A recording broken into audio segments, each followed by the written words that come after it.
బైబిల్ను దేవుడు మన చేతిలో పెట్టి మనం ఎందుకు పుట్టాము, ఎలాంటి ఆలోచనలు కలిగి బ్రతకాలి, ఎలా దేవుడు ఉద్దేశాలు నెరవేర్చాలి అన్నది చక్కగా బైబిల్లో రాయించి దేవుడు పొందుపరిచి మన చేతుల్లో పెట్టాడు. ఈ సృష్టిని కట్టిన దేవుడు, ఈ సృష్టిలో మనుషులను పెట్టిన దేవుడు, సృష్టిని కట్టడానికి తాను కష్టపడ్డాను అని చెప్పాడు బైబిల్లో. మనకు తెలియదు కాదు, ఆ తొలినాళ్ళలోనే ఆది కాండంలోనే నేను విశ్రాంతి తీసుకునేంతగా అలసిపోయాను ఈ విశ్వం కట్టడానికి అని చెప్తాడు. అంటే దేవుడు అనే ఆయన ఈ భూమి మీద ఉన్న మనుషులు తన పిల్లలను ప్రేమించి తన పిల్లల కోసం కష్టపడిన వాడుగా, కష్టపడిన తండ్రిగా మనకు కనపడతాడు.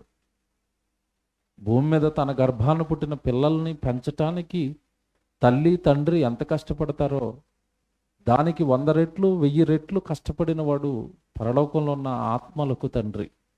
ఈ భూమి మీద ఉన్న సమస్త మానవాళికి సృష్టికర్త తండ్రి దేవుడు కష్టపడ్డాడు. అలా కష్టపడి ఈ జీవితాన్ని ఇచ్చిన దేవుడు బైబిల్లో ఒక మాట రాశాడు. మీరు చాలా జాగ్రత్తగా అది చూడాలి.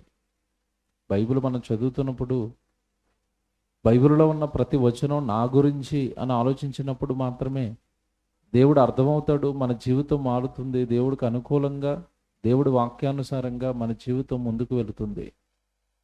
కీర్తన గ్రంథం 40వ అధ్యాయము 5వ వచనం ఒకసారి జాగ్రత్తగా బైబిల్ తీసుకోండి. దేవుడు దావీదు గారి నోట పలుకుతున్న ఒక అద్భుతమైన మాట ఇది. కీర్తన గ్రంథం 40వ అధ్యాయము 5వ వచనం చూడండి. యెహోవా నా దేవా,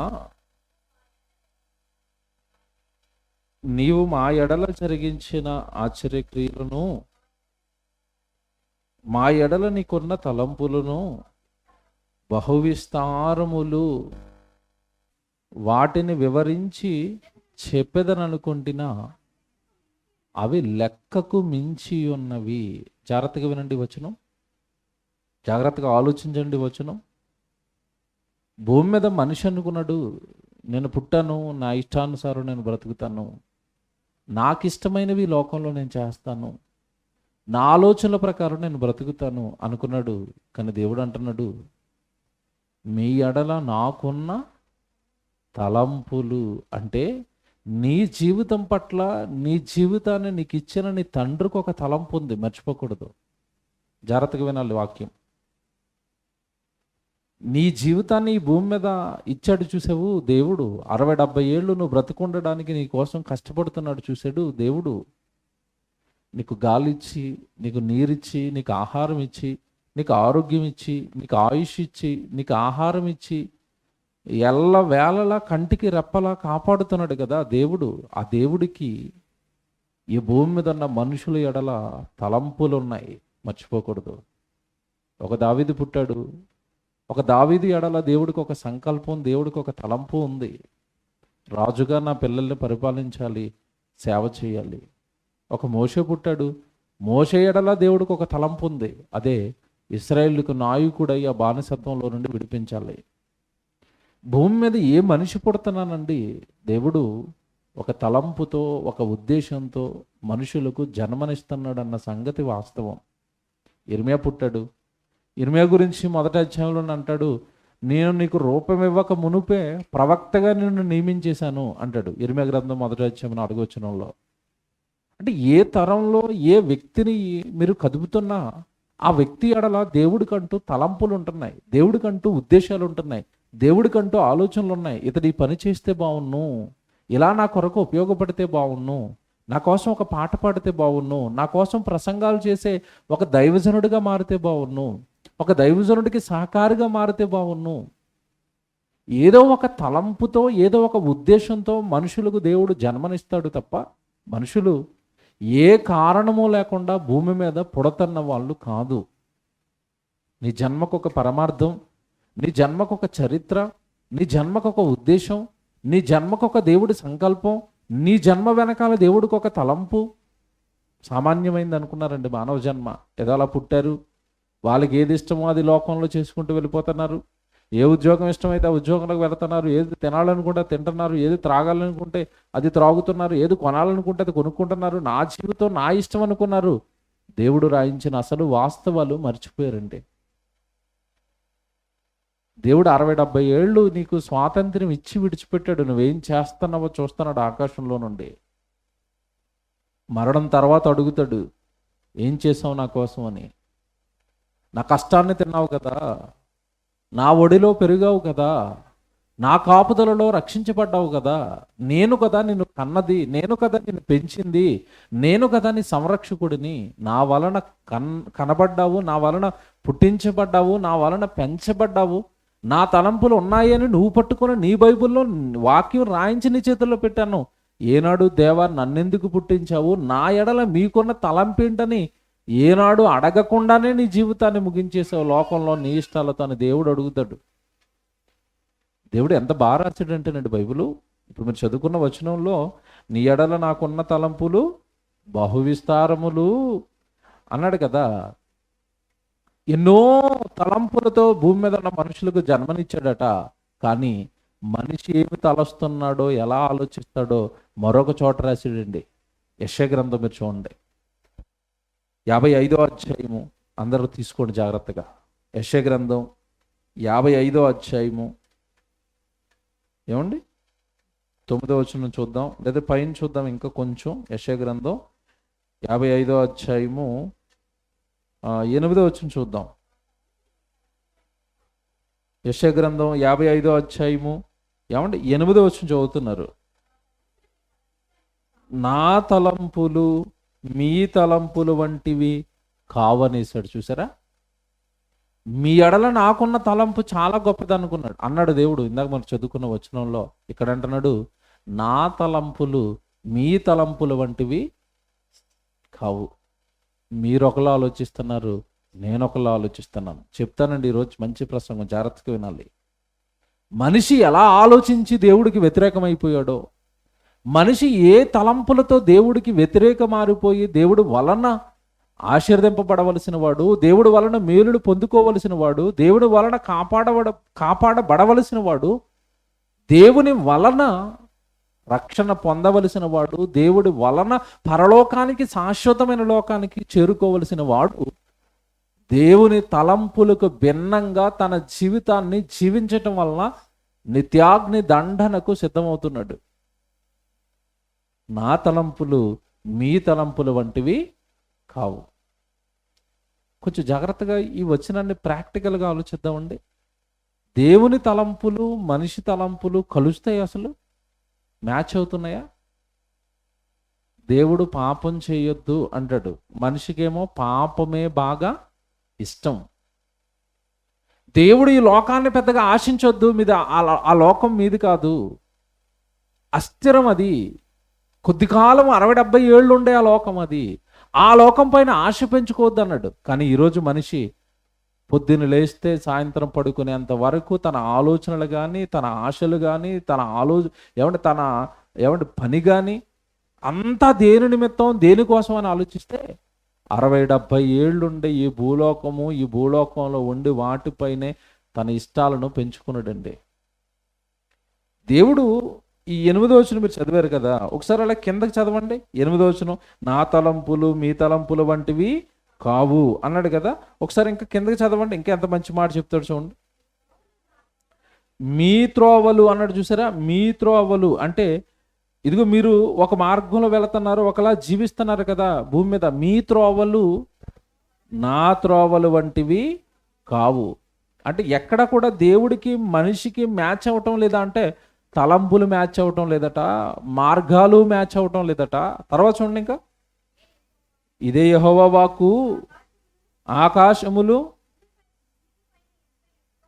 భూమికి పైన ఎంత ఎత్తుగా ఉన్నవో నీ మార్గముల కంటే నా మార్గములు మీ తలంపుల కంటే నా తలంపులు అంతే ఎత్తుగా ఉన్నవి. చూసారా, మనిషి భూమి మీదే, ఈ లోకమే, ఇక్కడ వాటి విషయంలోనే తలంపులు కలిగి ఉన్నాడట.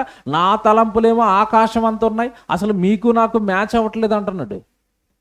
మీకు నాకు కుదరటం లేదు. నేను చాలా గొప్పగా ఉన్నతంగా ఆలోచిస్తున్నాను, మీరేమో చాలా చిన్నగా ఆలోచిస్తున్నారు. ఇది చెప్తానండి ఇక్కడ, మీరు జాగ్రత్తగా వినాలి ఆ వచనం. నా తలంపులు మీ తలంపులు ఎంత తేడాగా ఉన్నాయంటే, ఆకాశము భూమికి పైన ఎంత ఎత్తుగా ఉన్నదో మీ మార్గముల కంటే నా మార్గములు, మీ తలంపుల కంటే నా తలంపులు అంత ఎత్తుగా ఉన్నవి. దేవుడు ఎత్తులో ఆలోచిస్తున్నాడు మన కోసం, మనమేమో చాలా చిన్నగా ఉండిపోయాం. అంటే దేవుడు కోరుకున్న ఉన్నతమైన ఏమంటే అత్యద్భుతమైన తలంపులలోనికి, ఆయన తలంపులు నెరవేర్చేంత ఎత్తులోనికి మనిషి రాలేదా అంటే రాలేదు. చెప్తాను ఇప్పుడు నేను ఏంటంటే ఆయనకి మనకి తేడా అంటే, దేవుడు 60-70 ఏళ్ల నీ జీవితం ఏదైతే ఉందో భూమి మీద, శరీరం, ఆ శరీరం నీతో పాటు ఉండేది కొద్ది కాలం అని చెప్పేశాడు. 60-70 ఏళ్ల ఈ చిన్న జీవితం గురించి నువ్వు ఆలోచిస్తున్నావు. ఆ దేహం, ఆ జీవితం, ఆ ఆయుష్కాలం, నా తలంపులు భూమి మీద పండించటానికి కనుక నీ జీవితాన్ని నాకు సమర్పిస్తే, తర్వాత నేను నీకు ఇవ్వబోయే జీతం, తర్వాత నేను ఇవ్వబోయేది ఆకాశమంత ఎత్తుగా ఉంటుంది అన్నాడు. ఆత్మ, శరీరం ఈ రెండు వేరు వేరు, మీకు తెలియదు కదా. రెండు కలిస్తేనే మనిషి. లోపల ఆత్మ ఉంది, అది ఆకాశ మహాకాశములు కలిగించిన పరలోకంలో ఉన్న కన్నతండ్రిలో నుండి విడిపోయిన ఒక భాగం. అది కన్నతండ్రిలో నుంచి విడిపోయిన ఆ భాగం గురించి యేసుప్రభు మాట్లాడతాడు యోహాను సువార్త 6:63లో. ఆత్మయే జీవింపజేయుచున్నది, శరీరం కేవలం నిష్ప్రయోజనం అని చెప్తాడు యేసుప్రభు. ఆయన బోధంతా కూడా మీరు మత్తయి సువార్త కాడి నుంచి మీరు ప్రారంభించండి. 5వ అధ్యాయంలో కొండ మీద ప్రసంగాలు అంటారు. ఆ కొండ మీద ప్రసంగాలలో తొలిసారిగా తొలి పదం, తొలి ప్రసంగంలో తొలి మాట యేసుప్రభు దేని గురించి ప్రయోగించాడు అని మీరు ఆలోచిస్తే ఆత్మ గురించే ఉంటుంది. మీరు కావాలంటే చదువుకోండి అక్కడ మత్తయి సువార్త 5వ అధ్యాయంలో. అంటే శరీర సంబంధమైన ఆశలు, ఇదే జీవితం, 60-70 ఏళ్ళు మాత్రమే ఈ లోకంలో నేను ఉంటాను కనుక ఈ లోకంలో తినాలి, త్రాగాలి, సంపాదించుకోవాలి, ఇదే జీవితం అన్న మాయలో ఉండిపోయిన వారికి కాదు. నీ లోపల ఆత్మ ఉంది, దానికి ఒక జీవితం ఉంది. ఆ లోపల ఉన్న ఆత్మ సాక్షాత్తు పరలోకంలో ఉన్న దేవుళ్ళలో నుండి విడిపోయిన భాగము. భూమి మీద నీకెలాగైతే 60-70 ఏళ్ళు ఈ శరీరానికి జీవితం ఉందో, ఆత్మకు కూడా జీవితం ఉంది. అది మరణం తర్వాత ప్రారంభమవుతుంది. ఆత్మకు వచ్చే జీవితం పెద్దది, యుగాలు ఉండిపోతుంది అని దేవుడు ఉన్నతమైన ఉద్దేశాలు మనిషికి చెప్పాలనుకుంటుంటే, ఉన్నతమైన ఆత్మ సంగతులు నేర్పి నీ ఆత్మను యుగాలు పరలోకంలో విశ్రాంతిలో నిలపాలని దేవుడు కోరుకుంటుంటే, మనిషి మాత్రం అంటే చిన్నగా ఆలోచించాడు. ఇక్కడ ఉద్యోగము, ఇక్కడ చదువు, ఇక్కడ వ్యాపారము, ఇక్కడ డబ్బు, ఇక్కడ ఇల్లులు, ఇక్కడ పొలాలు, కేవలం 60-70 ఏళ్ళు ఉండే ఈ జీవితం పైన, ఈ లోకం పైన మమకారం, ఆశలు పెంచుకుని దేవుడిస్తానన్న అత్యద్భుతమైన ఆకాశానికంటే ఎత్తుగా నీ ఎడల నా తలంపులు ఉన్నాయి, అంత గొప్పది నేను నీకు ఇస్తాను అంటుంటే దేవుడిని మనిషి ఈరోజు అర్థం చేసుకోలేకపోతున్నాడు. ఉదాహరణ చెప్తాను, మీకు అర్థమవుతుంది. నాన్నున్నాడు, కష్టపడి చదివిస్తున్నాడు, ఎలాగైనా గొప్పవాడిని చేసి కలెక్టర్ని చేయాలనుకుంటున్నాడు, గొప్ప స్థితిలోనికి తేవాలనుకుంటున్నాడు కన్న తండ్రి. కానీ కొడుకు ఎలా ఆలోచిస్తున్నాడంటే, అంత చదువు నేను ఎక్కడ చదువుతాను, అంత ఎత్తుకు నేను ఎక్కడికి వెళ్తాను, ఏదో డిగ్రీ చదువు, ఇంటర్మీడియట్ చదువు, ఏదో ప్యూన్ అయిపోతాను అనుకుంటున్నాడు. సరే, వీళ్ళిద్దరికి భావజాలం ఎంత తేడాగా ఉందో. కలెక్టర్ని చేయాలని తండ్రి అనుకుంటున్నాడు, కొడుకు ఏమవుతానంటున్నాడు, ఏదో ఒక చిన్న ఉద్యోగం, ఏదో ప్యూన్ అయిపోతానండి, ఏదో చిన్న ప్రైవేట్ జాబ్లో ఉండిపోతానండి. అలా ఉంది పరలోకంలో ఉన్న దేవుడు ఉద్దేశానికి, భూమి మీద ఉన్న మనిషి ఆలోచనకు. ఆయన నిన్ను చాలా గొప్ప చేయాలనుకుంటున్నాడు, నీ ఆత్మను పరలోకం చేర్చాలనుకుంటున్నాడు. కానీ మనిషి భూమి మీద జీవితమే జీవితం అనుకుంటున్నాడు. స్పష్టంగా రాశాడండి ఒక మాట, మీకు చదివిస్తాను ఇప్పుడు. దినవృత్తాంతాల 1వ గ్రంథం మీరు చూడండి ఒకసారి. ఏమంటున్నాడు దేవుడు ఈ జీవితం గురించి, ఈ భూమి మీద ఉండే 60-70 ఏళ్ల జీవితం గురించి, శరీరం గురించి ఆయన పలికిన అద్భుతమైన మాటది. గ్రంథంలో రాయబడింది కనుక వింటున్న వాళ్ళు, చదువుతున్న వాళ్ళు నమ్మి తీరాలి. దీన్ని గ్రంథస్థం చేయబడింది, లేఖనం చదువుతున్నారు, దేవుడి పరిశుద్ధాత్మతో రాయబడిన వచనాలు మీరు చదువుతున్నారు కనుక చాలా జాగ్రత్తగా నమ్మి తీరాలి వీటిల్ని. దినవృత్తాంతాల 1వ గ్రంథం జాగ్రత్తగా రాసుకోండి, 29వ అధ్యాయము 15వ వచనానికి అందరు రండి. ఆ రోజు ఇశ్రాయేలుతో దేవుడు ఏమని పలుకుతున్నాడు చూడండి. దినవృత్తాంతాల మొదటి గ్రంథం 29వ అధ్యాయము ఏమంటే 15వ వచనం జాగ్రత్తగా రాసుకోండి.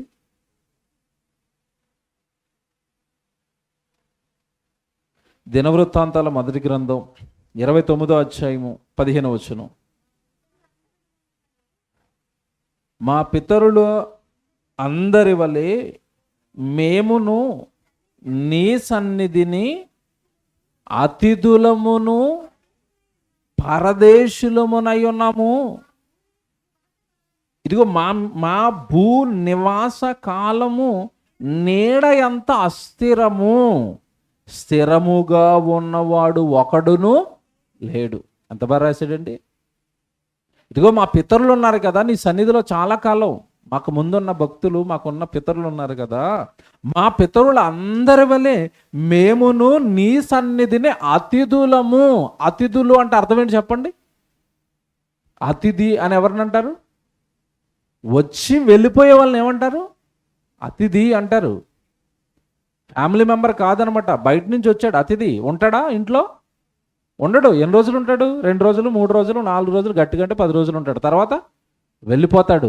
మేము కూడా నీ సన్నిధిని ఈ భూలోకంలో మేము ఏమంటే అతిథులము. జస్ట్ ఈ లోకానికి మీ మహిమ కొరకు మీ గురించి చెప్పడం కోసం ఈ లోకంలో మా ఆయుష్కాలంలో మిమ్మల్ని మహిమపరిచి మీరున్న లోకానికి తిరిగి మరల వచ్చేయడానికి ఈ లోకానికి జస్ట్ మేము అతిథులుగా పరదేశులుగా వచ్చామన్నాడు. చూడండి, మా పితరులందరి వలె మేము నీ సన్నిధిని అతిథులమును పరదేశులమునై ఉన్నాము.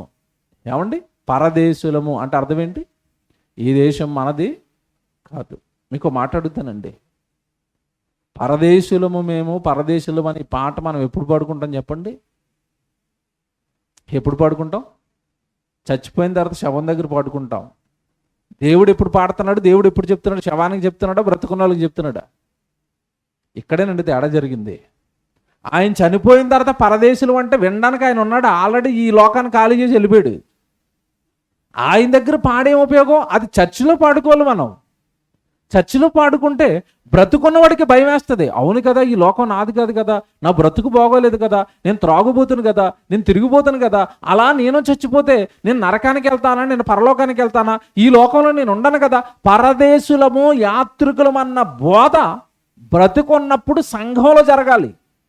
కానీ మనమేమో సమాధుల దగ్గర శవం దగ్గర పాడుకున్నాం. వినడానికి అతను లేడు, ఆల్రెడీ అప్పటికే అతను ఏ లోకానికి వెళ్ళాలో డిసైడ్ అయిపోయింది, వెళ్ళిపోయాడు కూడా.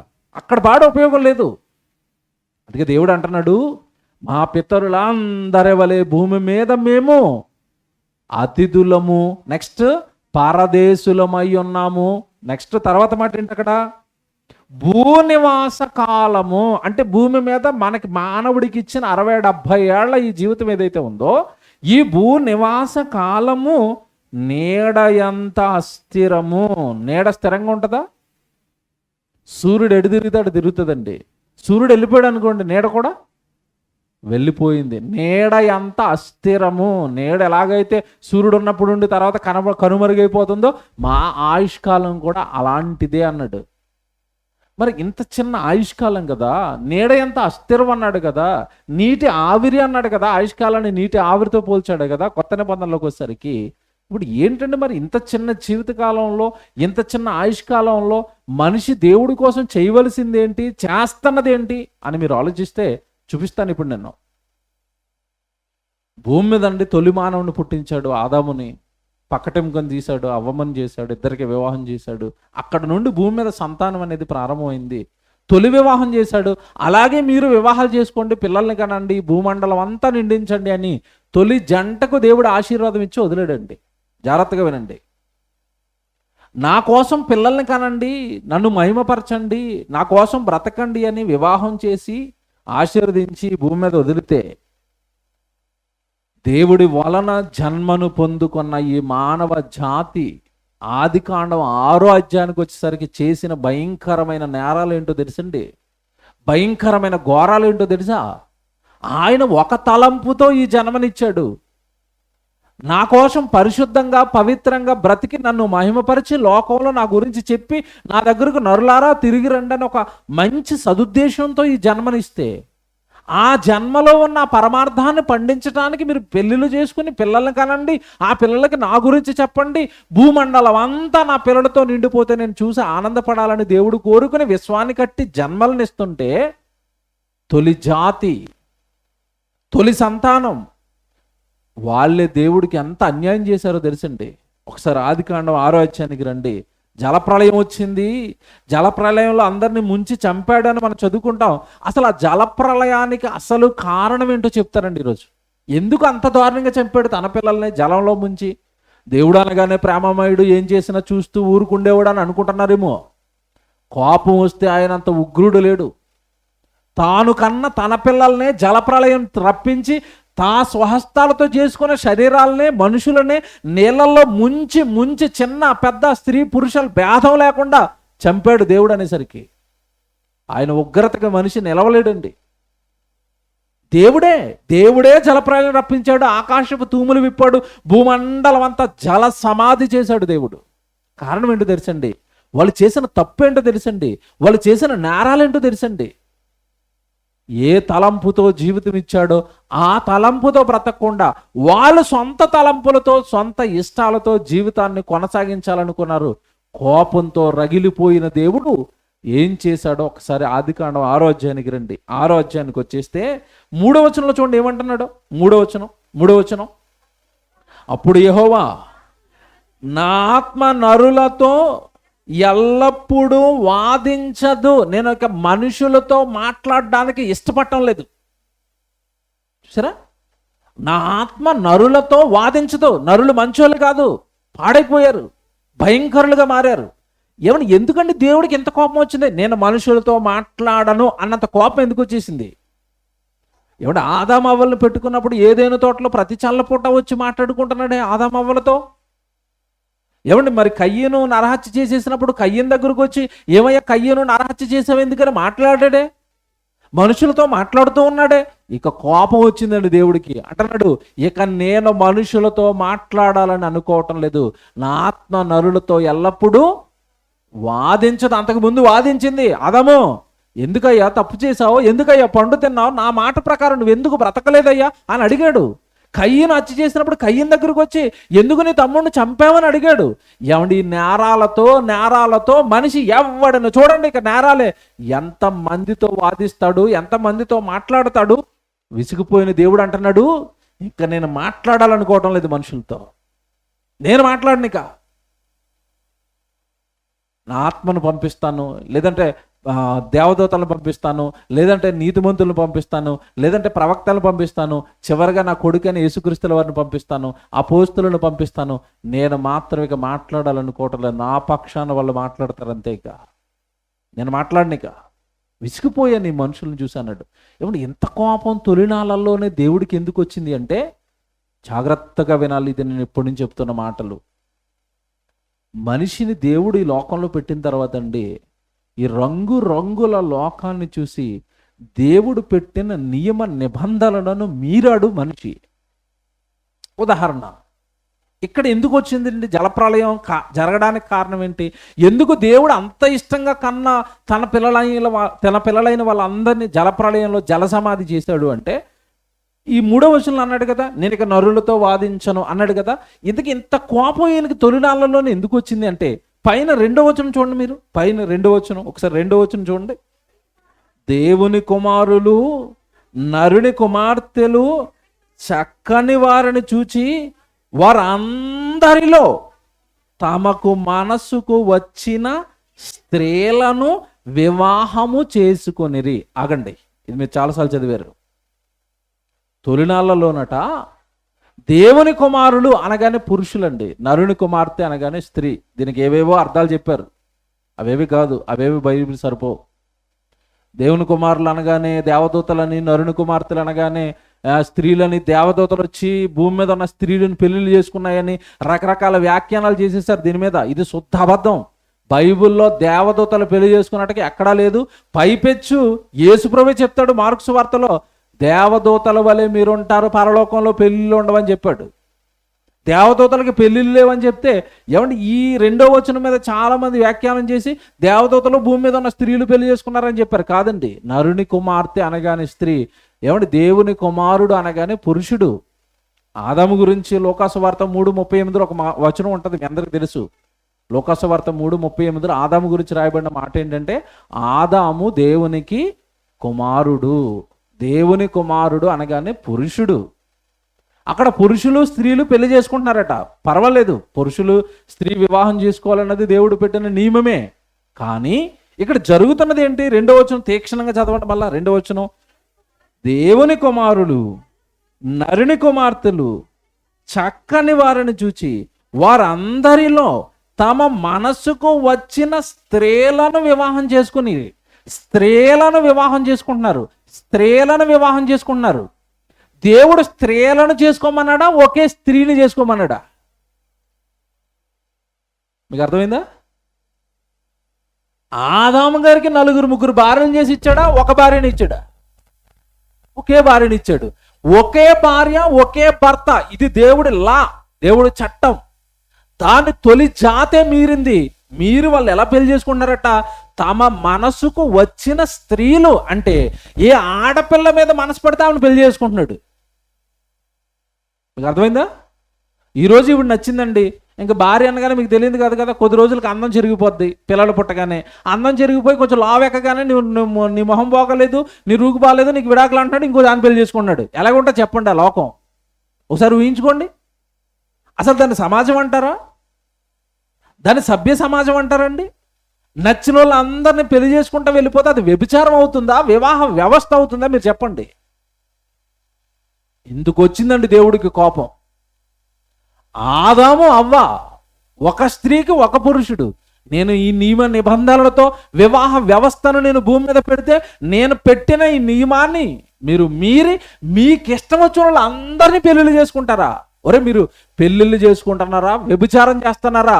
ఈ భయంకరమైన ఈ సమాజాన్ని నేను చూడలేను, వీళ్ళతో మాట్లాడడానికి కూడా నాకు ఇష్టం లేదు. ఇక అదే అంటున్నాడు 3వ వచనంలో, నా ఆత్మ నరులతో ఇంకెల్లప్పుడూ నేను ఇలాంటి వాళ్ళతో అసలు నేను మాట్లాడు. నేను తెలియకేదో తప్పు చేసావు, చిన్న తప్పు, వస్తాను సరి చేస్తాను, కానీ పెళ్లి మీద పెళ్ళ, పెళ్లి మీద పెళ్ళ, పెళ్లి మీద పెళ్ళ. సినిమా యాక్టర్లు చూడండి, ఒక్కొక్క అతను 3 ఏజ్ పెళ్ళిళ్ళు, 4 ఏజ్ పెళ్ళిళ్ళు. మీకు తెలియదు కాదు కదండి, సినిమా యాక్టర్లు 6 నెలలకో పెళ్ళి, సంవత్సరానికో పెళ్ళి. ఏ హీరోయిన్తో సినిమాలో నటిస్తే ఆ హీరోయిన్ పెళ్లి చేసుకుంటాడు. తర్వాత ఇంకో సినిమాకి వెళ్తాడు, ఇంకో హీరోయిన్ నటిస్తాడు, ఈవిడ విడాకులు ఇస్తాడు, ఆవిడ పెళ్లి చేసుకుంటాడు. ఆ రోజు అదే లోకం, ఈ రోజు ఇదే లోకం. దేవుని పిల్లలారా, ఇక్కడ దేవుడు కోపంతో రగిలిపోయి అంటున్నాడు, ఇక మిమ్మల్ని చంపేస్తానరా. ఎలా చంపుతానంటే మిమ్మల్ని ఎలా చంపుతానో తెలుసా? నా మాటను మీరినందుకు మిమ్మల్ని ఎలా చంపుతానో తెలుసా? జల సమాధి చేస్తాను అన్నాడు. అన్నది అన్నట్టుగానే ఒక్క నీతిమంతుడైన నావ కుటుంబాన్ని కాపాడుకున్నాడు. మిగతా వాళ్ళందరినీ ఏం చేశాడు చెప్పండి? చంపాడు. చంపడా దేవుడు? చంపుతాడు. ఇదే కారణం ఇంకొక మారణకాండ జరిగించాడు బైబిల్లో, మీకు తెలియదు కాదు. సొదొమ గొమొర్రా పట్టణాలను ఏమండి అగ్నిగంధకాలను గురిపించి కాల్చేశాడు. అక్కడ కూడా కారణం ఏంటి చెప్పండి? వ్యభిచారం. అస్సలు నచ్చదండి దేవుడికి ఇది, భయంకరమైన వ్యభిచారం. ఇప్పుడు మీకు అసలు విషయం అడుగుతున్నాను, జాగ్రత్తగా వినండి. ఏ తలంపుతో దేవుడు జీవితాన్ని ఇస్తున్నాడు, వీడు ఏం చేస్తున్నాడు చెప్పండి భూమి మీదకి వచ్చిన తర్వాత? ఒక మాట చెప్తాను మీకు, జాగ్రత్తగా వినండి. లోక ఆశలతో మనిషి దేవుని కోపాన్ని తన మీదకి తెచ్చుకుంటున్నాడు. మళ్ళా చెప్తున్నాను, జాగ్రత్తగా వినండి. ఇక్కడి నుంచి ఈరోజు మీరు నేను చెప్పిన ఈ విషయాన్ని మనసులో పెట్టుకుని మీరు బైబిల్ చదవండి, మీకు బైబిల్ చాలా క్లారిటీగా అర్థమవుతుందండి. జీవితాన్ని ఇచ్చాడు దేవుడు, కానీ ఈ లోకాన్ని చూసి లోకం పైన ఆశలు పెంచుకొని జీవితాన్ని చేతులారా నాశనం చేసుకొని దేవుడికి విరోధవుతున్నాడు మనిషి. మీకు మీరు ఇప్పుడు చదువుకున్న వచనం ఏదైతే ఉందో అందులో ఒక స్త్రీని పెళ్లి చేసుకొని ఆయన అంటే వీడు ఇష్టం వచ్చిన పెళ్ళిళ్ళు చేసుకుంటాడట. చూసారా, దేవుడికి విరోధయ్యాడు, దేవుడి ఉద్దేశాలకు విరోధయ్యాడు. ఒకటి అంటే వివాహం విషయంలో తప్పు చేశాడు. ఇలా మీరు బైబిల్ అంతా చదువుకుంటూ వెళ్ళండి. ఏ భక్తిహీనుడు పడిపోయినా ప్రతి భక్తిహీనుడు కూడా తన జీవితంలో ఏదో ఒక ఆశతో పడిపోతాడు. అంటే మనుషులను నాశనం చేస్తున్నది ఏంటో తెలుసండి? లోక ఆశలు. ఇవి దేవుడికి నచ్చవు, నిన్ను దేవుడికి దూరం చేస్తాయి. శాశ్వతంగా దేవుడికి నీకు సంబంధాలు లేకుండా దేవుడికి నీకు ఉన్న సత్సంబంధాలు తెగిపోవడానికి మూల కారణం ఈ లోకం మీద, ఈ లోకంలో ఉన్న వాటి మీద నువ్వేమైనా మమకారం, ఆశ, ప్రేమ పెంచుకున్నావా? పరలోకంలో ఉన్న కన్న తండ్రి నిన్ను శాశ్వతంగా విడిచిపెడతాడు, మర్చిపోకండి. కారణం ఏంటంటే, ప్రారంభంలో నేను ఒక వచనం చదివించాను, భూనివాసము నీడయంత అస్థిరము అన్నాడు కదా. ఈ లోకంలో నువ్వు ఉండనప్పుడు, ఈ లోకంలో ఉండే వాటిపైన నువ్వు ప్రేమను, ఆప్యాయతలు, నువ్వు ఆలోచనలు ఎందుకు ఎక్కువగా పెంచుకుంటున్నావు? ఉండని దాని మీద. ఇది మీకు అర్థమవుతుంది. ఉదాహరణ చెప్తాను. దేవుడు ఆలోచనలు ఎలా ఉంటాయో చెప్తాను, జాగ్రత్తగా వినండి. దేవుడు ఆలోచనలు ఎలా ఉంటాయో చెప్తాను. ప్రయాణం కోసం ట్రైన్ రిజర్వేషన్ చేసుకున్నారు. రిజర్వేషన్ చేసుకున్న తర్వాత ఆ సీటు మీదేనా? మీదే. ట్రైన్ ఎక్కిపోయారు. సీట్ నెంబర్ చూశారు 40, S2 S2 బోగి ఎత్తుకున్నారు, 40 సీట్ ఎత్తుకున్నారు. దొరికిపోయింది సీటు.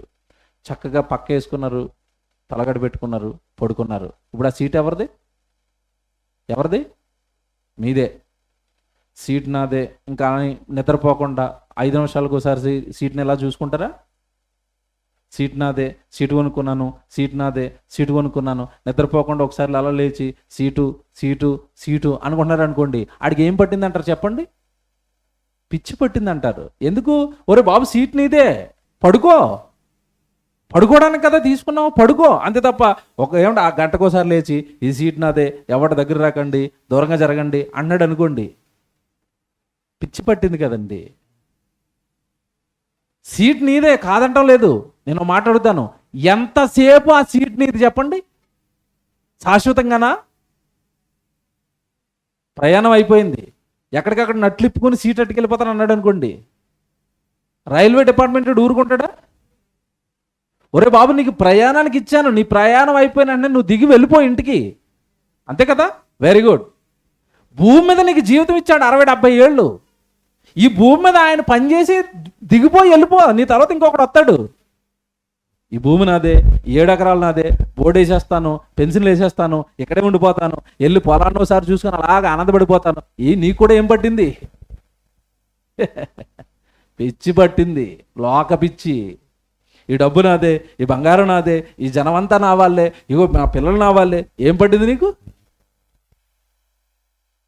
భూమి మీద నివాస స్థలము నీడయంత అస్థిరం. ఉండని లోకం మీద ప్రేమ. ఇప్పుడు చెప్తాను కరెక్ట్గా బైబిల్. ఒరే, ఒక పెళ్లి చేసుకో.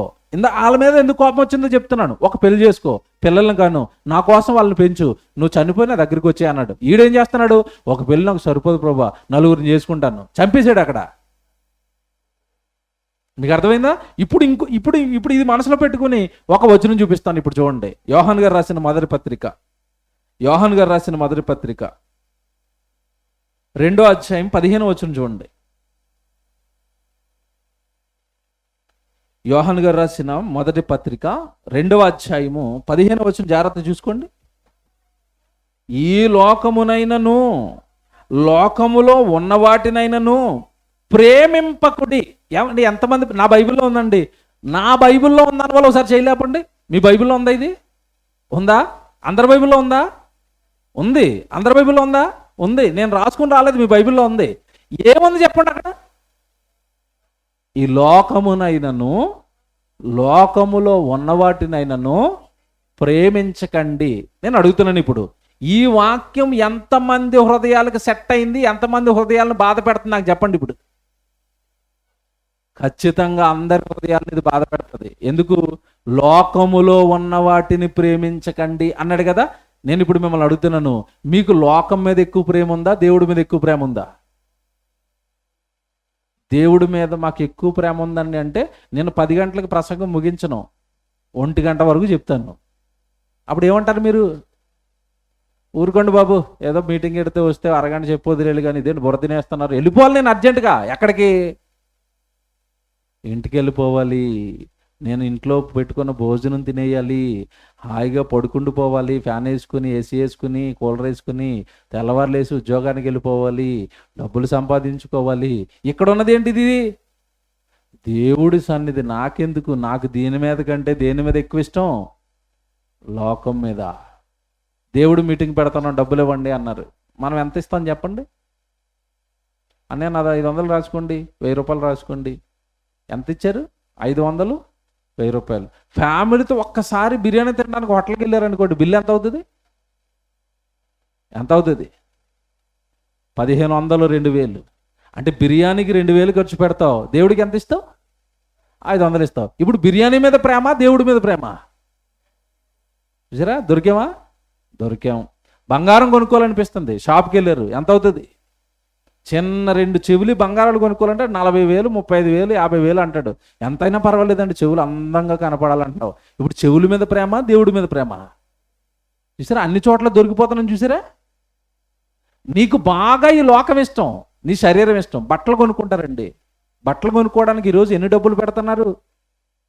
ఆడపిల్లలు షాపింగ్కి వెళ్ళారంటేనండి, చీరలు కొనుక్కోవడానికి మినిమం 4,000, 5,000. ఆవిడ మంచి ఆవిడైతే కొంచెం మరి ఇంక నాకు జిగేలు మనాలి అన్నదనుకోండి, అది 10,000 అవుతుందో తెలియదు, 15,000 అవుతుందో తెలియదు కదా.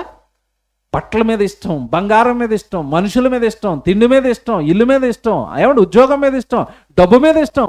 దేవుడి మీద లేదండి. మీకు విషయం తెలుసా? యేసుప్రభుని ఆలోచిద్దాం ఒకసారి, మనం జాగ్రత్తగా వినండి. యేసుప్రభుని ఆలోచించండి. యేసుప్రభుకి లోకం మీద ఇష్టమా, దేవుడి మీద ఇష్టమా? దేవుడి మీద ఇష్టం. నన్ను చంపుతారా? నేను దేవుడి కోసం చచ్చిపోతాను, చంపండి. ఆకాశ పక్షులకు గూళ్ళు ఉన్నాయి, నక్కలకు బొరియలు ఉన్నాయి, మనుష్య కుమారుడు తలవాల్చుకొనుటకైన స్థలము లేదు. ఈ లోకం నాకెందుకు? ఉండను కదా. యేసుప్రభు కరెక్ట్గా ఉన్నాడండి, మనమే కరెక్ట్గా లేము. ఉండని లోకంలో నాకెందుకు ప్రతిది అన్నాడు. ఆ తర్వాత పౌలు గారికి విషయం అర్థమైపోయింది. పౌలు గారు యేసుప్రభులోకి వచ్చేసరికి బాగా ధనవంతుడు. ఏమంటే ధనవంతుడైన పౌలు గారు యేసుప్రభువుకు రాగానే ఏం చేశాడు తెలుసా? తనకున్న ఆస్తిని అంతా పెంటగా నష్టంగా ఎంచుకున్నాడట. అన్ని దేవుడు సేవకి ఇచ్చేసాడట. పెళ్ళొద్దు అనుకున్నాడట, పిల్లలొద్దు అనుకున్నాడట, ఇల్లు వద్దు అనుకున్నాడు, పొలం వద్దు అనుకున్నాడు, అధికారం వద్దు అనుకున్నాడు. నేను క్రీస్తును పోలి నడుచుకుంటున్నాను, మీరు కూడా నన్ను పోలి. ఏం లైఫ్లు అండి అవి. అంటే లోకం మీద ఆశలు చంపుకున్నారు. ప్రభువులోనికి వచ్చిన తర్వాత జాగ్రత్తగా వినాలి. ప్రభువులోనికి వచ్చిన తర్వాత లోకం మీద ఆశ చచ్చింది వాళ్ళకి. మనం ఏం చేస్తున్నామంటే ప్రభువులోనికి వచ్చిన తర్వాత ఇంకా లోకాన్ని అడుగుతున్నాం. ఇక్కడే ఆయనకి మనకి సెట్ అవ్వట్లేదు, నీకు ఆయనకి అసలు మ్యాచ్ అవ్వట్లేదు. ఒరే ఉండవు కదా ఆ లోకంలో, నా కోసం కొద్ది రోజులు కష్టపడి నా దగ్గరకు వచ్చే మహిమాలోకం ఇస్తాను, అక్షయ శరీరం ఇస్తాను, పరలోకం ఇస్తాను, నీ ఆత్మను రక్షిస్తాను. ఆ శరీరం మట్టిలో కలిసిపోతుంది కదా 60-70 సంవత్సరాల తర్వాత. దానికి ఎందుకురా నన్ను అడుగుతున్నావు? దానికోసం ఎందుకురా నువ్వు బ్రతుకును నాశనం చేసుకుంటున్నావు అంటున్నాడు దేవుడు. అర్థమైందా? ఎంత బారాశరీరం. ఇప్పుడు చదవండి, ఆ వచనం అర్థమవుతుంది. 15వ వచనం ఇప్పుడు చదవండి. ఈ లోకమునైనను, ఈ లోకములో ఉన్న వాటినైనను ప్రేమింపకుడి. చూసారా, లోకాన్ని ప్రేమించకండి. కొంతమంది అంటారండి ఇది మా ఊరండి, అయితే లోకం మీద ప్రేమ, వాళ్ళ ఊరి మీద ప్రేమ. మా ఊరండి, మా ఊరికి వెళ్ళిపోతారండి. ఏముంది అక్కడ? ఏం తెచ్చుకున్నావు? నీది ఏ ఊరైనా 60-70 ఏళ్ల తర్వాత ఆ ట్రైన్ దిగిపోయినట్టుగా నువ్వు మీ ఊర్లోంచి దిగిపోవాల్సిందే. అంతేనా? దిగరా? మా ఊర్లోంచి నేను వెళ్ళండి, నన్ను ఎవడో కదపలేడండి అన్నవాళ్ళు చేయలేపండి. ఉండరా? బాగా ఆలోచించుకోండి దేవుని పిల్లరా. ఈ లోకాన్ని ప్రేమించకూడదట, లోకంలో ఉన్న వాటిని ప్రేమించకూడదు. ఎందుకు ప్రేమించకూడదు? జాగ్రత్తగా వినండి. ఎందుకు ప్రేమించకూడదు అంటే, మనల్ని దేవుడు ఈ లోకంలో పెట్టిందంటే శాశ్వతంగా కాదు, యాత్రికులుగా పరదేశులుగా ఉన్నాం. యాత్రికులుగా పరదేశులుగా ఉన్న మనం ఇక్కడ పని పూర్తి చేసుకుని శాశ్వతమైన లోకానికి వెళ్ళిపోవాలి కదా. ఏ లోకం శాశ్వతం? పరలోకం, దేవుడు ఉన్న లోకం. ఏమండి, ఇది మీకు అర్థమవుతుంది. ఉదాహరణ చెప్తాను, ఎక్కడ తేడా జరిగిందో నేను చెప్తాను, జాగ్రత్తగా వినండి. పిల్లలకి సెలవుల టైంలో ఎగ్జిబిషన్లు పెడతారు, తెలుసు కదా మీకు. ఎగ్జిబిషన్ తెలుసా? తెలుసు. ఎగ్జిబిషన్లు ఏముంటాయి? అయ్యో దాన్ని ఇలాగ ఒక చక్రం తిరుగుతూ ఉంటుందండి, జైంట్ వీల్ ఏదో అంటారు దాన్ని. చక్రం తిరుగుతూ ఉంటుంది. ఆ పక్కనే ఏమంటే పీచ్ మిఠాయి అమ్ముతూ ఉంటారు, ఆ పక్కనే న్యూడిల్స్ అమ్ముతూ ఉంటారు, ఆ పక్కనే ఐస్ క్రీమ్ అమ్ముతూ ఉంటారు. ఆడు ఎగ్జిబిషన్ లోపలికి అడిగెట్టిన తర్వాత వాడి ఫీలింగ్ చూడండి. మీ పిల్లల మొహాన్ని క్యాప్చర్ చేయండి, ఎలాగుంటుంది? నవ్వు, సంతోషం, కేరింతలు.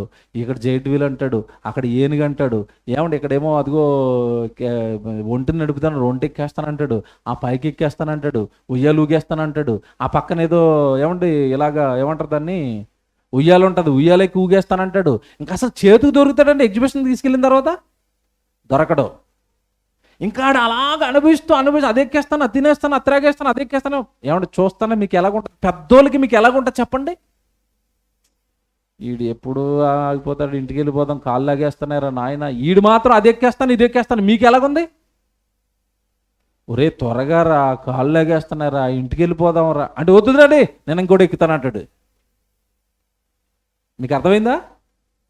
వన్స్ అండ్ ఎగ్జిబిషన్లోకి తీసుకెళ్ళిన తర్వాత ఇంటికి రావడానికి ఇష్టపడతాడా?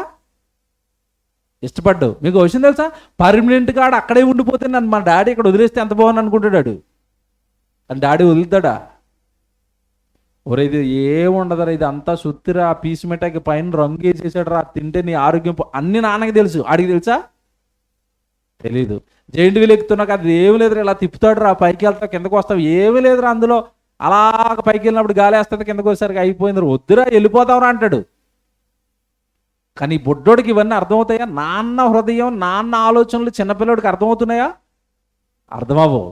మీకు ఇప్పుడు విషయం చెప్పనా? మనం ఉన్న ఈ భూలోకం కూడా ఎగ్జిబిషనే. మీరు ఈ ఎగ్జిబిషన్లో పిల్లలు ఇప్పుడు అదిగో బంగారం, అదిగో వెండి, ఇదిగో పొలం, ఇదిగో భార్య, ఇదిగో భర్త, ఇదిగో పిల్లలు, ఇదిగో చదువు, ఇవన్నీ మీకు ఎగ్జిబిషన్లో దొరుకుతున్న పీచు మిఠాయిలు అనమాట. మీరేమనుకుంటున్నారంటే ఈ పీచు మిఠాయిలు చాలు మాకు, మేము రాము, ఎక్కడికి రాము. ఇప్పుడు నాన్నకి ఎంత కోపం వస్తుంది, చిచ్చి ఏట్రా లోకం, ఏదో 60-70 సంవత్సరాలు ఉండడానికి కట్టాను, యేసుప్రభు వస్తే మొత్తం కూలగొట్టేస్తాను. కూలగొట్టడా? యేసుప్రభు రెండో రాకడలో ఈ లోకం అంతా ఏమైపోతుందని రాయించాడు బైబిల్లో? లయమైపోతుంది. ఆకాశంలో ఉన్న నక్షత్రాలు రగులుకుని భూమి మీద పడితే భూమి లయమైపోతే భూమిని దాని కృత్యములు కాలిపోవనని రాశాడు కదా. శాశ్వతంగా ఈ భూమిని, ఈ భూలోకాన్ని, విశ్వాన్ని యేసుక్రీస్తుల వారు రెండవ రాకడలో క్లోజ్ చేసేస్తున్నాడు. సెలవులు అయిపోయిన వెంటనే ఎగ్జిబిషన్ ఏం చేస్తారు? స్కూల్ ఓపెన్ చేసిన తర్వాత ఎగ్జిబిషన్ పెట్టిన ప్లేస్కి వెళ్ళాలని ఉంటుందా? ఎందుకు తీశారు చెప్పండి? అయిపోయింది, టైం అయిపోయింది, ఇక పిల్లలు రారు కనుక ఎగ్జిబిషన్ కూడా తీసేశాడు.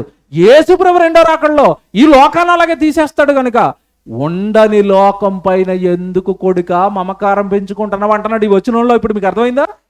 ఆ లోకం ఉండదు కదా, ఆ లోకంలో ఉన్నవి ఏమీ ఉండవు కదా. బంగారం కూర్చుకున్నావు, వెండి కూర్చుకున్నావు, పొలాలను కూర్చుకున్నావు, యేసుప్రభు వచ్చాడు, అన్నీ కరిగిపోయినాయి, ఏం ఉపయోగం? అందుకే అంటున్నాడు. ఇప్పుడు మీరు చదవండి, ఇప్పుడు 15వ వచనం యోహాన్ గారు రాసిన మొదటి పత్రిక 2వ అధ్యాయము 15వ వచనం.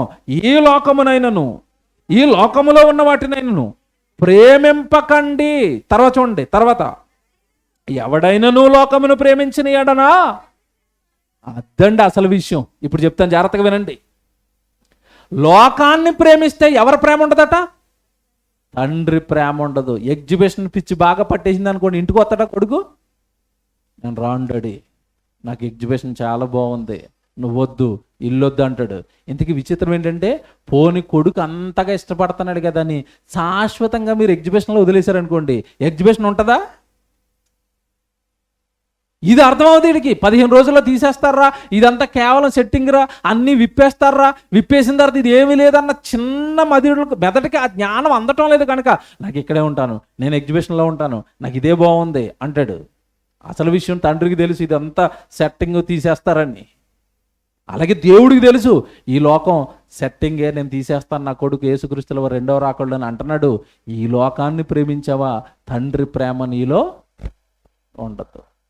అందుకేనండి భక్తులు అందరి జీవితాన్ని మీరు చూడండి. భక్తుడు అనగానే మళ్ళీ చెప్తున్నానండి స్టేట్మెంట్, జాగ్రత్తగా వినండి. మీరు బైబిల్ చదివి అవునో కాదో మీకు మీరుగా పరీక్షించుకోండి. భక్తుడు అనగానే ఈ లోకాన్ని ప్రేమించిన వాడే బైబిల్ ప్రకారం భక్తుడు. ఈ లోకంలో ఉన్న వేటిని ఆశించిన వాడే భక్తుడు.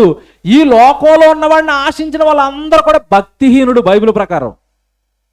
చెప్తాను ఇప్పుడు మీకు కొన్ని ఉదాహరణలు. కరెక్ట్గా అవునండి. ఈ లోకంలో ఉన్న వాటిని మీరు ప్రేమించొద్దు అన్నాడు. ఎలీషా పక్కనే ఒక శిష్యుడు అన్నాడు, గెహాజీ. ఎలీషా వద్దన్నాడు. ఆ రోజు నయమానిస్తున్న బహుమానాన్ని, వెండిని, బట్టలను, వస్త్రాలను వద్దన్నాడు. ఎలీషా వద్దన్నాడు. కానీ ఎవరు తెచ్చుకున్నాడు? వెళ్ళి గెహాజీ తెచ్చుకున్నాడు. ఇప్పుడు గెహాజీని ఏమని చదువుకుంటాం, ఎలీషాని ఏమని చదువుకుంటాం? మీరు చెప్పండి. ఎలీషా ప్రవక్త, భక్తుడు. గెహాజీ వాడొక భక్తిహీనుడు, లోకాన్ని ఆశించిన భక్తిహీనుడు అంటున్నావు. ఏమండి మీకు మాట అడగనా? లోకాన్ని ఆశించిన గెహాజీ భక్తిహీనుడైతే ఈ లోకం పైన ఇష్టం పెంచుకున్న మీరు నేను ఎవరో చెప్పండి. ఇప్పుడు ఎలిషలమా? మనమెవరం? భక్తిహీనులం కాదు. కాకపోతే మన దగ్గరికి వచ్చేసరికి ఒప్పుకోవడానికి మనసు రాదు అంతే. గెహాజీ గారిని అయితే అనేస్తాం, వాడు మంచోడు కదండి. నువ్వు మరి ఆడు సంపాదించుకుని తప్పు చేశాడు, వద్దన్న గురువుగారు వద్దన్న తెచ్చుకున్నాడు, భక్తిహీనుడు అంటున్నావు కదా. ఇప్పుడు నీ సంగతి ఏంటి? దేవుడి కోసం నువ్వు ఇచ్చేవాడిగా ఉన్నావా? ఈ లోకాన్ని ఆశించేవాడిగా ఉన్నావా? ఈ లోకం పైన ప్రేమ పెంచుకున్నవాడిగా ఉన్నావా? లోక ఆశలతో మనిషి అండి ఈరోజు నరకానికి వెళ్ళిపోతున్నాడండి. సాక్షాత్తు యేసు ప్రభు వెనకాల 12 మంది శిష్యులు ఉన్నారు. ఆ 12 మందికి నిత్య జీవార్థమైన వాక్యాలు నేర్పాడు. ఆత్మ శాశ్వతమైనది, భూమిలో కలిసిపోతుంది మీ మట్టి దేహం పైన ప్రేమలు పెంచుకోకండి, సేవకిచ్చేయండి. వాళ్ళు కొట్టినా బాధపడకండి, వాళ్ళు జైల్లో మిమ్మల్ని వేసినా బాధపడకండి. మీ ఆత్మని మాత్రం ఎవడో చంపలేడు, మీ దేహాన్ని చంపుతారు మాత్రం వాళ్ళు. దేహాన్ని చంపే వాళ్ళకి మీరు భయపడకండి. ఆత్మను చంపగలిగేవాడు దేవుడే, మీ ఆత్మను రక్షించగలిగిన వాడు దేవుడే. మీ దేహాన్ని దేవుడికి ఇవ్వకపోతే మీ ఆత్మను ఆయన నశింపచేస్తాడు, చంపుతాడు. కనుక దేవుడికి భయపడండి. ఈ దేహాన్ని ఏమన్నా నలగగొట్టే వాళ్ళకి, ఈ దేహానికి శిక్షలు వేసే మనుషులకు మీరు భయపడకండి అని చెప్పి చక్కగా ట్రైనింగ్ ఇచ్చి లోకానికి పంపాడండి. ఈ బోధ 11 మందికి ఎక్కింది, ఒకటికి ఎక్కలేదు. ఎవరికి? ఇస్కరియోతు యోధాకు ఎక్కలేదు. వాళ్ళు 11 మంది సేవ ఆత్మ లక్షణాలు అంటుంటే ఈడు ఒక్కడు మాత్రం ఏం పట్టుకుంటాడు చెప్పండి? డబ్బు సంచి, కానుకల సంచి. ఆ కానుక సంచిలో ఉన్న డబ్బులు సరిపోవని ఏమంటే డైరెక్ట్గా యేసు ప్రభునే బేరం పెట్టేశాడు. మా ప్రభు నమ్మేస్తాం, మాకెంత ఇస్తారో చెప్పండి. ఏ ఆశలో ఉన్నాడు చెప్పండి ఇస్కరియోతు యోధా? ఏ ఆశ? లోక ఆశ. చూసారా, 30 వెండి నాణాలు ఆశించి ప్రభువునే అమ్మేసాడండి. చచ్చిపోయి ఎక్కడికి వెళ్ళిపోయాడు? నరకానికి వెళ్ళిపోయాడు. ఇప్పుడు మిమ్మల్ని అడుగుతున్నాను, ఏ ఆత్మ నరకానికి వెళ్ళిపోతుందన్నా, ఏ వ్యక్తి జీవితం చితికిపోతుందన్నా కారణం ఏంటి చెప్పండి? ఇప్పుడు నాకు సింగిల్ లైన్ ఆన్సర్. కారణం ఏంటి? లోక ఆశలు. అంతే కదా. అక్కడ జలప్రళయానికి కారణం లోక ఆశ. ఇస్కరియోతు యోధా జీవితం నాశనానికి కారణం లోక ఆశ. గెహాజీ గారి జీవితం నాశనం అయిపోవడానికి కారణం లోక ఆశ. అననీయ సప్పిరాలు భార్య భర్తలిద్దరు ప్రాణం పోగొట్టుకోవడానికి గల కారణం లోక ఆశ. బిలాము ప్రవక్త గాడిదతో బుద్ధి చెప్పించుకోవడానికి గల కారణం లోక ఆశ. ఎన్ని చెప్పమంటారు ఇలాగా బైబిల్లో? కనుక దేవుని పిల్లలుగా ఈ రాత్రి దేవుడు మనతో చెప్తున్నాడు, ఈ లోకాన్ని మనం ఏం చేయకూడదట? వద్దండి, ఉండవండి ఈ లోకంలో. మీరు దేన్ని ప్రేమిస్తారు చెప్పండి? పోనీ ప్రేమించినది మిమ్మల్ని కాపాడుతుందా? మనుషులను ప్రేమించారు అనుకోండి మీరు. చాలామంది దేవుడి కంటే దేవుడు గుడికి వస్తున్న సహోదరులు, దేవుడు గుడికి వస్తున్న పిల్లల కంటే చాలా మందికి ప్రేమ బయట ఉన్న వాళ్ళ మీద ప్రేమ. నా బంధువులండి, నా స్నేహితులండి, నా బలగం అండి అంటారు. మనుషులు ప్రేమించామనుకో, మనుషుల యొక్క అసలు స్వరూపం కరోనా టైంలో బయటపడిందా? నీ కరోనా వచ్చినప్పుడు ఎవరైనా వచ్చారా నీ దగ్గరికి? వచ్చారా? ముట్టుకున్నారా? అంతటి దూరంలో ఇసిరి వెళ్ళిపోయారు, అలా కుక్కకి ఇసిరినట్టుగా నీకు పళ్ళు. వాళ్ళని నువ్వు నమ్ముకుంటావు, నీ దగ్గరికి రాని వాళ్ళనా, నిన్ను ముట్టుకోని వాళ్ళనా? నేను అడుగుతున్నాను, ఇంకొకసారి కరోనా వచ్చింది అనుకోండి, మళ్ళా నిజ స్వరూపాలు మళ్ళీ బయటికి రావా? మనుషుల్ని ప్రేమించుకో, వాళ్ళు నిన్ను ప్రేమించరు. ఒకవేళ ప్రేమించినా పోనీ ఎవరినో నువ్వు అమితంగా ప్రేమిస్తున్నావు మనిషిని, నువ్వు చచ్చిపోయిన తర్వాత నీతో పాటు వస్తాడా? శవాన్ని పట్టుకెళ్ళి పాతి పెట్టేస్తాడా? రాని వాళ్ళని, నిన్ను కాపాడని వాళ్ళని, నిన్ను రక్షించలేని వాళ్ళని, నీకు ఏమి చేయలేని మనుషులను ప్రేమిస్తున్నావు ఎందుకు? నీకు అక్కరకు రాని లోకాన్ని ప్రేమిస్తున్నావు ఎందుకు? దేవుడిని ఎందుకు విడిచిపెడుతున్నావు?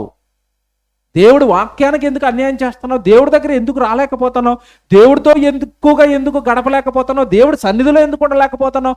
దేవుడి సేవలో ఎందుకు ఉండలేకపోతున్నావు? ఎందుకు ఈ లోకంలో భయంకరమైన ఆశలు నువ్వు పెంచుకుంటున్నావు? వాక్యం పక్షాన, దేవుడు పక్షాన నేను గట్టిగా మాట్లాడుతున్నానండి. వాక్యంలో ఉంది గనక గట్టిగా మాట్లాడగలుగుతున్నాను. ఎందుకు నీకు ఆశ ఈ లోకం పైన? ఎందుకు ఈ ఆశ నీకు?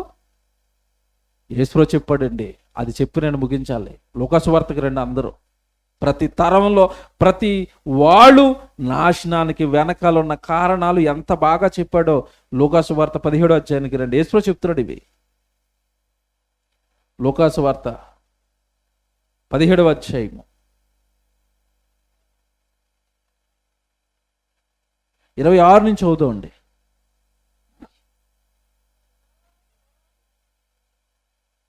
లూకాసు వార్త 17వ అధ్యాయము 26 వచనం చూడండి. నోవహు దినములలో జరిగినట్టు మనుష్య కుమారుని దినములలోనూ జరుగును. ఆగాలి, యేసు చెప్పాడండి. ఇది ఏమంటున్నాడు? జాగ్రత్త చదువుతాం నెమ్మదిగా. నోవహు దినములలో జరిగినట్టు మనుష్య కుమారుని దినములలోనూ జరుగును. మనుష్య కుమారుడు అంటే ఎవరు? యేసు ప్రభు. అంటే నోవహు కాలంలో ప్రజలు ఏదైతే చేశారో యేసు ప్రభు కాలంలో కూడా అదే చేస్తారు. యేసు ప్రభు రెండో రాకడ దగ్గరకు ఉన్నా కూడా అదే చేస్తారు. ఇంతకీ నోవహు కాలంలో ఏం చేశారు? ఇందా మీరు చదివించాను కదా, ఏం చేశారు వాళ్ళు? పెళ్లి మీద పెళ్ళి, పెళ్లి మీద పెళ్ళి, బిర్యానీ మీద బిర్యానీ. అంతే కదా, పెళ్ళి అంటే బిర్యానీ ముక్కే కదండి. పెళ్ళిళ్ళు పెళ్ళిళ్ళు పెళ్ళిళ్ళు చెప్తాడు. కింద అదే విషయం చెప్తాడు చూడండి, 27వ వచనం. నోవహు వాడలోనికి వెళ్ళిన దినము వరకు జనులు తినుచు త్రాగుచు పెండ్లాడుచు పెండ్లికి ఇయ్యబడుచు ఉండిరి. అంటే ఇలా బ్రతుకంతా దేనికోసం చెప్పండి? ఇప్పుడు తినాలి, త్రాగాలి, పెళ్ళిళ్ళు చేసుకోవాలి. ఇందుకేనా పుట్టింది మనిషి? తింటాడట, త్రాగుతాడట, పెళ్లి మీద పెళ్ళాట, పెళ్లి మీద పెళ్ళాట. ఇప్పుడు మాట్లాడుతున్నాను, ఆ సమాజానికి ఈ సమాజానికి ఏమైనా తేడా ఉందా? సేమ్ ఈ రోజు కూడా అలాగే ఉందా? ఏం తేడా ఏం లేదు. ఈరోజు కూడా తిండి, ఏమండి, ఈరోజు కూడా త్రాగుడు, ఈరోజు కూడా పార్టీలు, ఈరోజు కూడా పెళ్ళిళ్ళు. అదే లోకం, అదే తీరు, అదే జీవితం. ఏం తేడా ఉంది చెప్పండి? ఏం తేడా ఉంది? ఇప్పుడు చెప్తాడు. కిందకి వెళ్ళేసరికి చూడండి, 27 చదివారు కదా. నోవహు వాడలోనికి వెళ్ళిన దినం వరకు జనుడు తినుచు త్రాగుచు పెండ్లాడుచు పెండ్లికి ఇయ్యబడుచు ఉండిరి. అంతలో జలప్రళయం వచ్చి వారందరినీ నాశనం చేసెను. లోతు దినములలో జరిగినట్టును జరుగును. ఆ సందర్భం అయిపోయింది, వాళ్ళు లోతు దగ్గరికి వచ్చాడు. ఇప్పుడు ఈ సందర్భం అంతా కూడా ఎందుకు చెప్తున్నాడంటే, జలప్రళయం వచ్చి వాళ్ళందరినీ నాశనం చేసేంత వరకు ఈ పెళ్ళిళ్ళు పెళ్ళిళ్ళు పెళ్ళిళ్ళు, తినటం త్రాగటం పెళ్ళి, తినటం త్రాగటం పెళ్ళి. ఇప్పుడు మాట్లాడగనా, యేసుప్రభు రేపు వచ్చాడు అనుకోండి, యేసుప్రభు ఎల్లుండి వచ్చేసాడు అనుకోండి, మన బ్రతుకులు కూడా ఎలా ఉన్నాయి చెప్పండి? ఇప్పుడు అంతే. తేడా ఏముంది పెద్దగా? తినడం, త్రాగటం. మీకు మాట్లాడగనా, ఈరోజు మీ బంధువుల్లో ఎవరిదైనా పెళ్ళి ఉందనుకోండి, మీలో ఎంతమంది ప్రార్థనకు వస్తారు? చేయొద్దండి. డైరెక్ట్గా మిమ్మల్ని బుక్ చేస్తున్నాను. ఈరోజు మీ బంధువులు మీకు పెళ్లి చెప్పారండి, పెళ్లి జరుగుతుందండి, అక్కడ మీరు పెళ్ళికి వస్తారా, ప్రార్థనకు వస్తారా? పెళ్ళికే పోతారు. కరెక్ట్గా మీరు పెళ్లిలో ఉన్నప్పుడు యేసుప్రభు వచ్చాడు, ఎక్కడికి వెళ్ళిపోతారు? అర్థమైంది ఇప్పుడు? కరెక్ట్గా అర్థమవుతుందా? ఆ లోకం ఎలాగుందో ఈ లోకం అలాగే ఉంది. జాగ్రత్తగా విను. ఆ రోజు సమాజం ఎలాగుందో ఈ రోజు సమాజం అలాగే ఉంది. నువ్వు ఆ లోకంతో ఆ సమాజంతో నువ్వు కలిసిపోతాను అంటే నీకు వచ్చేది కూడా ఏంటో తెలుసా? అంతిమంగా నాశనం, నిత్యాగ్ని దండన. లోకం తింటది, లోకం త్రాగుతుంది. వాళ్ళకి చచ్చిపోయిన తర్వాత బ్రతుకుందని తెలీదు, చచ్చిపోయిన తర్వాత తీర్పు ఉందని తెలీదు, యేసుప్రభు వస్తే రెండో రాకడుందని తెలీదు. వాళ్ళకి ఏమీ తెలియదు కనుక ఆస్తులు అంటారు, ఇల్లులు అంటారు, పొలం అంటారు, బంగారం అంటారు, పరలోకం వద్దంటారు, నిత్యజీవం వద్దంటారు. వాడిని అవి తెలియని వాడు బ్రతుకుతున్నాడు అంటే పర్వాలేదు. అన్నీ తెలిసి నీకు కూడా ఇదే జీవితమా? నోవహు గారు అక్కడ 100 సంవత్సరాలు ప్రకటిస్తూ వాడకడుతున్నా ఊరి మధ్యలోకి నీళ్ళు వస్తాయా? ఊరి మధ్యలోకి జలప్రలయం వస్తుందా? నువ్వు వాళ్ళకి ఎక్కిపోతావా? మేం చచ్చిపోతావా? చెప్పేవులవే కబుర్లు అన్నారు ఆ రోజు. ఈరోజు మనం చెప్తున్నాం ఏమని? తినడానికో త్రాగడానికో ఈ లోకంలో సుఖించడానికో భోగించడానికో నువ్వు పుట్టింది కాదు. పరలోకంలో ఉన్న తండ్రిని మహిమపరచడానికి దేవుడి కోసం నువ్వు పుట్టావు. రేపు యేసుప్రభు వస్తే పరలోకానికి వెళ్ళిపోయేంత భక్తి జీవితం నీలో ఉండాలి, పరిశుద్ధమైన జీవితం ఉండాలి, ప్రభు పని నీ చేతుల్లో ఉండాలి. యేసుప్రభు రేపు రెండో రకంలో వస్తే ప్రభు నీ కోసం బ్రతికాలని నేను సిద్ధంగా ఉన్నానని ఆయన ఎదుర్కోవడానికి సిద్ధపడాలి అని ఈరోజు గొంతెత్తి అరుస్తున్న చాలా మందికి ఇది ఎలాగుందంటే, ఇలాంటి ప్రసంగాలు పోలు విన్నామండి. విను, ఇలాగే లైట్ తీసుకో. రేపు వచ్చేస్తాడు, ఎల్లుండి వస్తాడు. ఎందుకంటే ఆయన రాకడ గురించి ఏమని రాయబడింది తెలుసండి బైబిల్లో? ప్రభు దినము దొంగ వచ్చునట్లుగా. దొంగ చెప్పొస్తాడా మీ ఇంట్లోకి దొంగతనానికి వస్తున్నాడని? యేసుప్రభు నీకు చెప్పొస్తాడా రేపు వచ్చేస్తానని కొంచెం పాపాలు మానేసి బాప్తీసం తీసేసుకోని నీకు చెప్పొస్తాడా? చూసారండి ఎంత ప్రమాదంలో ఉన్నాయి, చూసారండి మనిషి జీవితం. ఒకప్పుడు నోవహు దినాలలో ఏది జరిగిందో ఇప్పుడు అదే జరుగుతుంది. ఒకప్పుడు లోతు దినాల్లో ఏది జరిగిందో ఇప్పుడు అదే జరుగుతుంది. వాళ్ళు ఎలా నాశనానికి వెళ్ళారో ఈరోజు సమాజం కూడా నాశనానికి సిద్ధంగా ఉంది. అందులో నువ్వేమైనా ఉన్నావేమో చూసుకో, అందులో నువ్వేమైనా కొట్టుకుపోతున్నావేమో చూసుకో, అందులో నీ ఆలోచనలు ఏమైనా కలిసిపోయేమో చూసుకో. నువ్వు వేరుపరచబడ్డావా? నువ్వు వేరైపోయావా? వేరవ్వాలి. క్రైస్తవుడు వేరు, లోకం వేరు. ఇది బైబిల్ చెప్పింది. యోహాను సువార్త మీకు చదివించాను ఇందాక, అదే మొదటి యోహాను, క్షమించండి, యోహాను గారు రాసిన పత్రిక 5వ అధ్యాయము 19వ వచనం జాగ్రత్త చూసుకోండి. యోహాను గారు రాసిన మొదటి పత్రిక 5వ అధ్యాయము 19వ వచనం జాగ్రత్త రాసుకోండి. ఇది యోహాను గారు రాసిన మొదటి పత్రిక 5వ అధ్యాయము 19వ వచనం. మనము దేవుని సంబంధులమనియు, చూసారా, మనము దేవుని సంబంధులము. లోకానికి దేవుడితో సంబంధం లేదు, వాళ్ళు దేవుడు నమ్మలేదు, దేవుడు ఎవరో కూడా వాళ్ళకి తెలియదు. సృష్టికర్త దేవుడు, మనుషులను చేసిన ఆయన దేవుడు, కానీ ఆ విషయం వాళ్ళకి తెలియదు. వాళ్ళు చేసుకున్న వాళ్ళు దేవుళ్ళుగా దేవతలుగా ఏమంటే వాళ్ళ విశ్వాసాలు, వాళ్ళని ఏమనం. కానీ దేవుడు ఎరగని సమాజం ఉంది కదా, నువ్వు దేవుని సంబంధివు కదా. నువ్వు దేవుని సంబంధివి అయినప్పుడు లోకమంతా కూడా దేనిలో ఉందని నువ్వు గుర్తించాలంటే దుష్టుని యందుందని నీకు తెలీదా? లోకం దుష్టుని యందుంది కనుక ఆ పరలోకం దుష్టుడు వాళ్ళకి కనపడినవాడు, దేవుడిని కనపడినవాడు, పరిశుద్ధంగా ఉండాలని కనపడినవాడు పాపం చేయిస్తాడు, నేరాలు చేయిస్తాడు, లోకంలో బ్రతుకంటాడు, సంపాదిద్దాం అంటాడు, ఇదే జీవితం అంటాడు. కానీ వాళ్ళు దుష్టుల్లో ఉండిపోయారు కనుక పరలోకం వాళ్ళకి కనపడదు కనుక వాళ్ళు అలా బ్రతికేస్తారు. నువ్వు దేవుని సంబంధివి కదా, నీకు ఈ ఆలోచన పైకి ఉండాలి కదా. ఆయన తలంపులు ఎరిగిన వాడవైతే పరలోకం, నిత్యజీవం, మళ్ళీ యేసుక్రీస్తు వారు రెండవ రాకడలో నేను వెళ్ళిపోతాను, సిద్ధపాటు, ఇదంతా నువ్వు గుర్తెరిగి నువ్వు దేవుడి కోసం నిలబడాలి కదా. దేవుని సంబంధివైన నువ్వు లోక సంబంధిలా బ్రతికేస్తున్నావా? లోకంతో కలిసిపోయావా? వాళ్ళ ఆశలతో కలిసిపోయావా? వాళ్ళ ఆలోచనలతో కలిసిపోయావా? ఒక్కసారి ఆలోచించు, మనోనేత్రం వెలిగించుకో వాక్యంతో. ఒక్కసారి పైకి చూడు, పరలోకంలో మీ నాన్న, పరలోకం, నిత్యజీవం, ఇవన్నీ కళ్ళకు కట్టినట్టుగా నీకు కనబడతాయి. మనము దేవుని సంబంధులము, లోకమంతయు దుష్టుని యందున్నదనియు ఎరుగుదుము. ఎరగాలి, ఎరగకపోతే నువ్వు కలిసిపోతావు లోకంలో వెళ్ళి. యోహాను సువార్త చివరి మాట ముగించుకుందాం. యోహాను సువార్త 17వ అధ్యాయము 14వ వచనం చూడండి. యోహాను సువార్త 17వ అధ్యాయము 14వ వచనం. యేసుప్రభు అంటున్నాడు, యోహాను సువార్త 17వ అధ్యాయం అనగానే యేసుప్రభు ప్రార్థన ఇది. తండ్రికి ప్రార్థన చేశాడు, ఆకాశం వైపు కనులెత్తి నా తండ్రి అని ప్రార్థన ప్రారంభిస్తాడు 17వ అధ్యాయం ప్రారంభంలో. ఏమన్నా అలా ప్రార్థన చేసి ఈ 14వ వచనానికి వచ్చేసరికి ఏమంటున్నాడు? వారికి నీ వాక్యం ఇచ్చి ఉన్నాను. ఏమిచ్చాడట యేసుప్రభు? ఏమిచ్చాడట యేసుప్రభు? ఏమిచ్చాడు? మళ్ళా అడుగుతున్నాను, యేసుప్రభు ఏమిచ్చాడు? వాక్యం ఇచ్చాడు. వాక్యమే ఎందుకు ఇచ్చాడు? వాక్యమే ఎందుకు ఇచ్చాడు? వెనకాల తిరిగిన శిష్యులకి ఏమండి బంగారపు కొండలు ఎక్కడున్నాయో చెప్పి మొత్తం తవ్వేసుకోండి, ప్రపంచంలోకి వెళ్ళా మీరు ధనవంతులు అయిపోండి అనేది ఏమన్నా బంగారపు కనులు ఏమైనా ఇచ్చాడా? ఇవ్వలేదట. శిష్యులకి ఏమి ఇచ్చాడట? వాక్యం ఎందుకండి ఇచ్చాడు? వెండి బంగారముల కంటే వాక్యము కోరతగినది. దావీదు చెప్పాడు, ఆయనకి అర్థమైంది యేసుప్రభు పుట్టక మునిపే. వాక్యం మనిషిని బాగు చేస్తుంది, వాక్యం మనిషిని రక్షిస్తుంది, వాక్యం పరలోకానికి తీసుకెళ్ళిపోతుంది.